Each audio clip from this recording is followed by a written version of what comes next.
பெரியார் தேர்தல் என்னவர் கிடையாது. பெரியார் பேரை சொல்லி ஓட்டு வாங்குங்கன்னு சொல்லி பெரியாரே கேட்டது கிடையாது. பெரியார் கருத்தை பரப்பி வந்தவர். பெரியாரின் கருத்தை ஏற்றுக்கொண்டவர்கள் தான் கடந்த 60 ஆண்டுகளாக ஆட்சியில் இருக்கிறாங்க. திமுகவும் அதிமுகவும் பெரியாரோட கருத்தை ஏற்றுக்கொண்டவர்கள். அதனால சீமானோட கருத்து அபத்தமானது. இப்ப நாங்க பெரியாரின் கருத்தை சொல்லி சீமானுடைய அரசியல் அம்பலப்படுத்துறதுக்காக வந்திருக்கோம். பாத்துருவோம் யாருன்றதை பாத்துருவோம். சீமானுக்கு நான் நேரடியா சவால் விடுறேன்.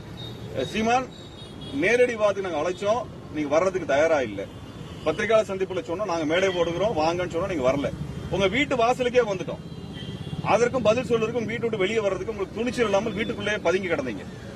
அதற்கு பிறகு நீங்க நேரடியா என்ன பண்ணீங்க, ஈரோட்டுக்கு வந்துட்டீங்க. இடைத்தேர்தல் இருக்குன்னு சொல்லி இப்ப நாங்க ஈரோட்டுக்கே வந்திருக்கிறோம். நீ எங்க போனாலும் நாங்கள் வந்து நிற்போம், உங்க அரசியலை அம்பலப்படுத்துவோம். சீமான் அவர்களுடைய இந்த பொய்யை கயமைத்தனத்தை அம்பலப்படுத்துறதா எங்க வேலை. அதனால சீமான அடுத்த முறை கேட்டீங்கன்னா சொல்லுங்க, நேரடியாக சந்திக்கிறோம், வீதியில தான் பாக்குறோம், நேருக்கு நேரம் சீமானுக்கு நாங்க பதிலடி கொடுக்கிறோம்.